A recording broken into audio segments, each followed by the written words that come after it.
بسم اللہ الرحمن الرحیم۔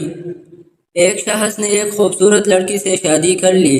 بہت محبت کرتا تھا اپنی بیوی سے، مگر ایک دن اس لڑکی کو جلد کی کوئی بیماری لگ گئی جس سے اس کی خوبصورتی روز بروز گھٹتی جا رہی تھی۔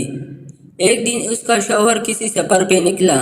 واپس آتے ہوئے اس سے حادثہ پیش آیا جس میں اس کی دونوں آنکھیں جاتی رہی۔ خیر ان کی ازدواجی زندگی یوں ہی چلتی رہی اور اس کی بیوی کی خوبصورتی مزید گھٹتی رہی، مگر اندھے آدمی کو اس بات کا علم نہیں تھا، لہذا ان کی زندگی پر اس کا کوئی بھی اثر نہ پڑا۔ دونوں ایک دوسرے کو پہلی کی طرح چاہتے تھے اور ایک دوسرے کا خیال رکھتے رہے۔ خدا کا کرنا ایسا ہوا کہ ایک دن اس لڑکی کا انتقال ہو گیا۔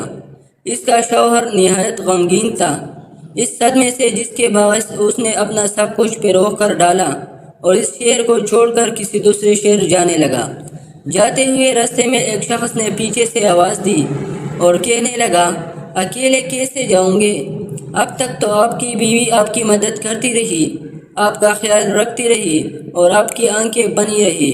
اندھے آدمی نے جواباً کہا، میں اندھا نہیں تھا، مگر اس سے ایسے دکھا رہا تھا جیسے میں اندھا ہوں، کیونکہ اگر اس سے یہ پتا ہوتا کہ میں ان کی بدصورتی دیکھ سکتا ہوں تو یہ احساس اس سے اس کی بیماری سے زیادہ تکلیف دیتی، اس لیے میں نے اندھے ہونے کا ڈرامہ کیا۔ وہ بہت اچھی بیوی تھی، میں بس اس سے خوش رکھنا چاہ رہا تھا۔